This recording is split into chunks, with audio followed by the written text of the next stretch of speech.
সকল প্রকারের ইলম দিয়ে আল্লাহ তাআলা নবুয়ত দিয়ে জমিনে প্রেরণ করেছিলেন। আল্লামা আদম আল আসমা কুল্লাহা।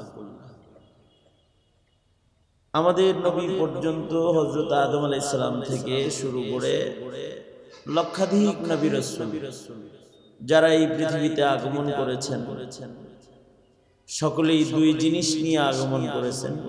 সকল নবীরা বিশেষ দুটি জিনিস নিয়ে আগমন করেছেন। একটা হলো ঈমান। জমিনে যখন কুফর শিরকের রাজ কায়েম হয়েছে, এই রাজকে খতম করে ওয়াহদানিয়ত একত্ববাদের রাজ প্রতিষ্ঠার জন্য নবীরা ঈমান নিয়ে আগমন করেছেন। আর নবীরা ইলম নিয়ে আগমন করেছেন, জাহালাত আর মূর্খতার সবল থেকে জমিনের মানবদেরকে উদ্ধার করতে নবীগণকে আল্লাহ তাআলা ইলম দান করেছেন।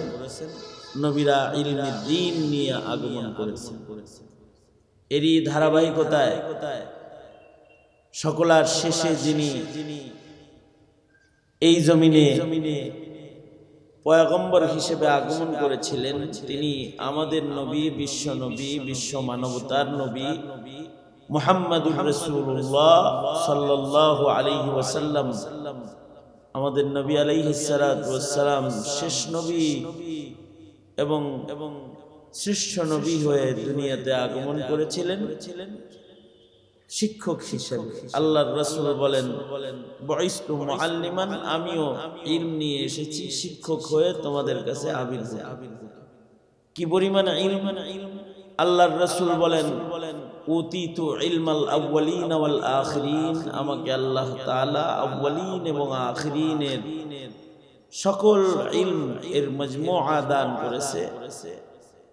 অর্থাৎ বাবা আদম থেকে শুরু করে আমাদের নবী পর্যন্ত সব নবীর কাছে যত ইলম ছিল, কিয়ামত পর্যন্ত মানুষের কাছে যত ইলম আসবে, সকল ইলম আল্লাহ তাআলা আমাদের নবীজিকে দান করেছেন। একেবারে আউয়ালিনের ইলম দান করেছেন, আখিরিনের ইলম আমাদের নবীজিকে আল্লাহ তাআলা দান করেছেন। আমাদের নবী আলাইহিস সালাতু ওয়াস সালাম এই পৃথিবীতে ইলমে দ্বীন নিজের উম্মতের কাছে আমানত দিয়ে চলে গেছে।